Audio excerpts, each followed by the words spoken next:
All right, it is time for What I'm Watching TV Musings edition. Hey everyone, it is Shannon, and I'm super excited to be here today and to share with you this video. I'm really happy to be doing some more TV-centric videos. I love talking about TV. I did another version of this recently where I talked about one-season shows or mini-series or limited series or canceled before it got renewed series, and I will leave that up in the cards for you to check out. This video is going to be about TV series that are multi-season shows, so either I watched the most recent season or I've caught up with it, or I've watched the whole thing, but they're all shows that have multiple seasons. There's a few different genres here, including two sort of mockumentaries, one urban fantasy, and one like kids thriller mystery. So let's start with one of the two mockumentaries, and this one is a horror comedy mockumentary, and that is Wellington Paranormal. I watched season 1 through 3 of this, and season 4 is actually currently airing on the CW, and I think currently it might be next week. I'm not sure the date, but I haven't watched any of season 4 yet, but I did catch up with season 1 through 3, and it is so much fun. So this one is actually based on characters from the TV series What We Do in the Shadows, which is a horror comedy that's, I guess I haven't seen it, but I've seen the original film, What We Do in the Shadows, which is about, it's a paranormal comedy about supernatural roommates, so that's like a whole bunch of supernatural, it's I think at least 2 vampires living in a house together and supernatural shenanigans, basically. And so they made it into a TV series, and I believe it was also remade into an American TV series, but Wellington Paranormal is a New Zealand show, and I believe it's based on characters from the New Zealand version of the TV show. And so it follows a police department where 2 people have been tasked with being the sort of paranormal, the people that are anything that could be paranormal, they're the ones who are called out to investigate, and generally speaking, people do not know about paranormal things, and it's a horror comedy, so there's lots of like like honestly it's like pushes a little further than I would normally go for comedy, but I don't know why, because it's horror, it doesn't bother me as much, or it just seems extreme but not ever mean, which is one of the challenges that I have with comedy, and one of the reasons why I don't watch a lot of comedies is because it feels mean or mean-spirited. This one does not feel that way, especially because the dynamic between the 2 cops, so the 2 main cops are very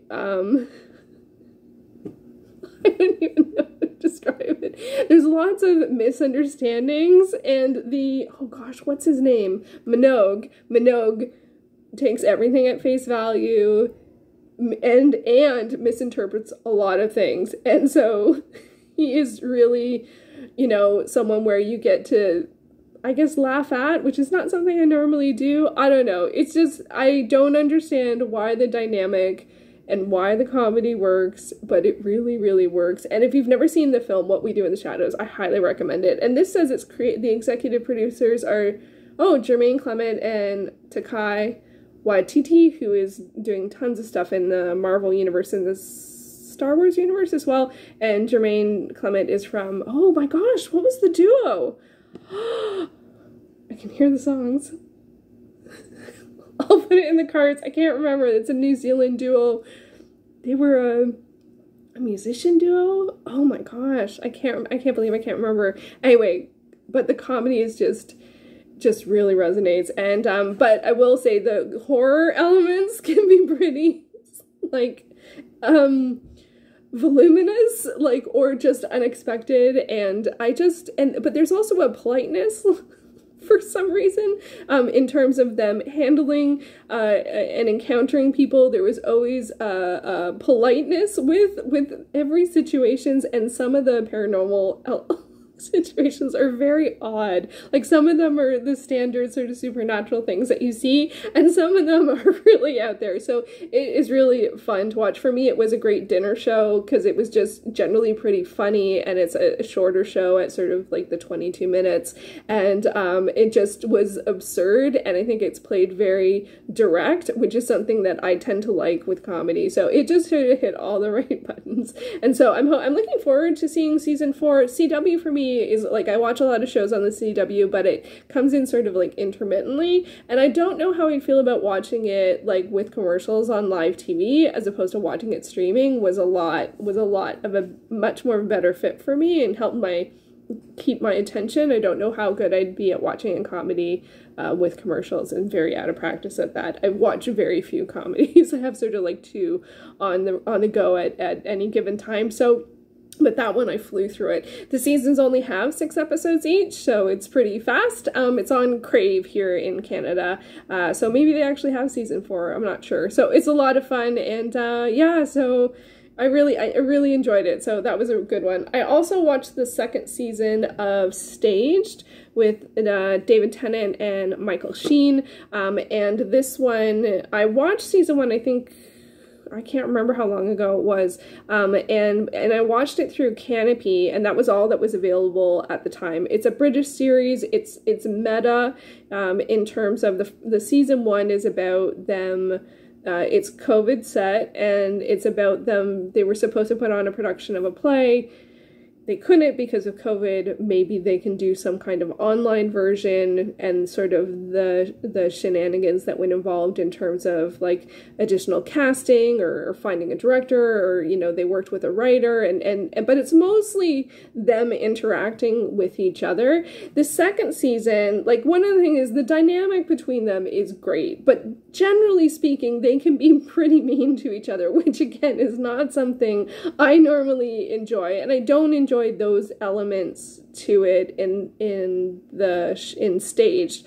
But it took me a while. I didn't realize initially that it wasn't a documentary. It took me a while to realize that it's more of a mockumentary, like it's a meta idea. They're not actually trying to put a stage production. It's just the sort of idea or format or container of the show. I didn't enjoy the 2nd season as much as the first one because it just sort of, it kind of plays on some of the same things, and I do feel like they ramped up sort of the tension between them a little bit, and I wasn't super happy about that. I did still think it was very good. It's like the version, like, it's a enjoyment. The first season I enjoyed like sort of like 9.5, and like this, and 2nd season was like 9. So it was still great quality, excellent acting, really interesting moments, but it didn't quite hit the same way the first season did, but I really enjoyed both seasons, and I was thrilled when they added the 2nd season to Canopy, and thankful that it wasn't a very long series, because in Canopy you get like rentals, so you get a certain amount of rentals a month,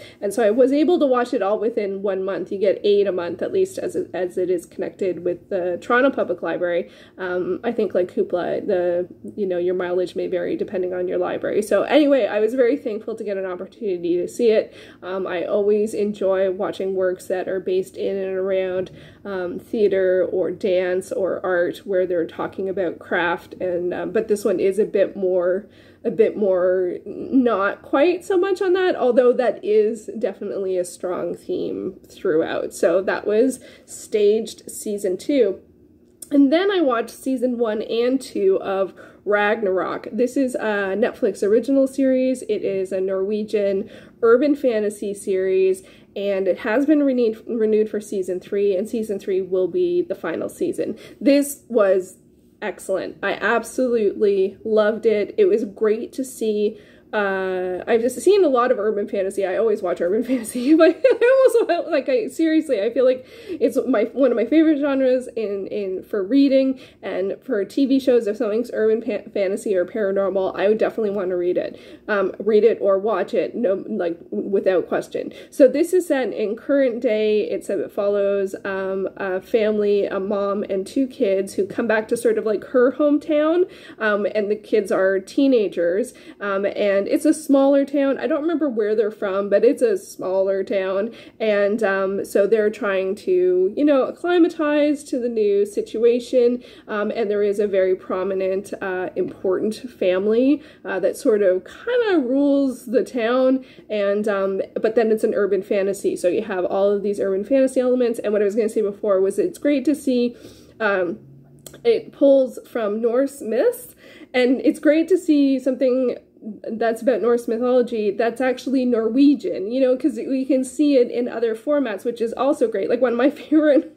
ones is The Almighty Johnsons, which is a New Zealand series, but to see Norse mythology interpreted by, like, as a Norwegian show, like, that's just super cool. I will say the subtitles did spoil something, but I have a strong interest in urban fantasy, and in particular Norse mythology, so it's not something necessarily everyone's going to pick up on, but I definitely picked up on something like within, like, very soon in the series, but I also love the interpretation. There were definitely many things I didn't expect seeing, and there were some things that I thought, oh, it's going to go that way, and it did, and that's a great combination, because then if everything's a surprise, and then it doesn't, you feel like you're missing, you're not noting the right things, you know what I mean? But when it's a combination of, like, good surprises and or like surprises plus also some things you're like, oh, I think that's gonna happen, and it did. Like, it just sort of hit that magic. I also really like the music in this one. I don't always notice music in TV shows, but this one had some really great moments, especially in the season opener. There's a song towards the end of the episode that I was just, like, blown away. It's so good, but it's also so good for that particular moment. So this one I would highly recommend it. There is a lot of sort of, like, high school shenanigans. Not a lot. Like, a lot of the characters are high schoolers, and there's nothing, I have nothing against that, but I know that that's, a lot of urban fantasies have that too, so I think sometimes I want a show that has, like, other characters, but there are characters of multiple ages, but the primary characters are high schoolers. But there were lots of interesting interpretations of things in this one, and depictions, and I just thought it was great. I don't know a lot of people that have seen this one, so if you have watched it, let me know. I am definitely considering rewatching season 1 and season 2 whenever season 3 comes out. So far, it's just been said that it's been renewed, and recently when I looked it up today, it did state that the 3rd season will be its final season, and when that's the case, I usually really want to go back. The seasons, I think it's only 6 or 8 episodes. They are 45 minutes, but it's not, it's not like 2 seasons of 22 episode shows. It's not a huge amount, but I thought it was a stellar show. It was definitely one of my favorites from recent memory. Like, I'm actually kind of surprised I haven't gone back and rewatched it.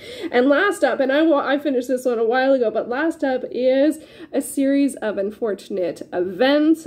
So this one took me a while to finish, and I'm not going to say too much about it now because I am in the middle of a series reread with Izzy and Kay Kelly. We're over the halfway point, and so this is 3 seasons long, and each of the books is made into 2 episodes. I will say that I think there's some things about this that are stunning. The art direction, you can probably just tell from this, the art direction and the costuming and the makeup is amazing. The atmosphere that is created in these works and in these episodes is so good, and just feels like a cut above in terms of TV. So I was really, really impressed with that.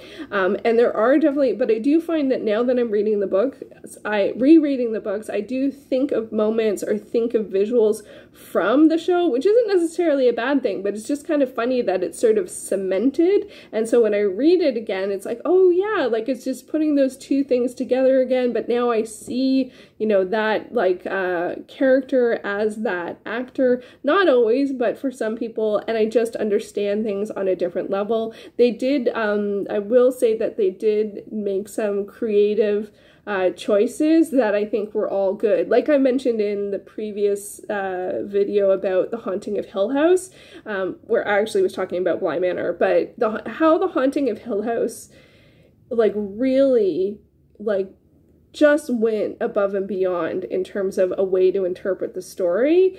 This, I feel like this also did that as well. And or I just didn't pick up on everything on first read, but I really felt like it brought things together so well, and either it brought to light things I didn't notice, or it added things that completely flushed things out, and I appreciated that so much. So this was actually a big win for me. It is, one of the challenges with it though is that it is very dark, and it does have a trio of young protagonists, and sometimes that is really tough to watch, and I think it really does make sense to have 2 episodes for each of the books, but it does feel like a fair amount of time commitment, because each book ends up being like a 2-hour movie in a way. So that's like, even though I can't remember, so it's 26 books, and then, so it's 13 books, so we're talking 26, and I think the one situation they did with once, I think it's 25.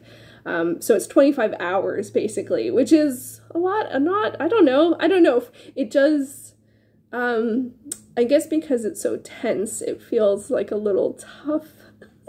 So it's one that I generally, I think I watched it pretty quick succession, and it might have been better to spread it out a little bit more. So anyway, it does look like after we finish reading A Series of Unfortunate Events that we might watch the show and talk about it as well. So I'm not going to say too much about it here, and I am excited to rewatch the show. There's definitely certain moments, certain characters, certain scenes, like the costuming and the art direction, like it's so good, like it's just so, and I guess it's also like the style that I like, that it's really, it's heavily stylized and brings this like odd world together, even though there's nothing, it feels like there's nothing paranormal or anything, like it just, but it has that sort of like odd, extra, not extravagant, but just sort of unreal, but very grounded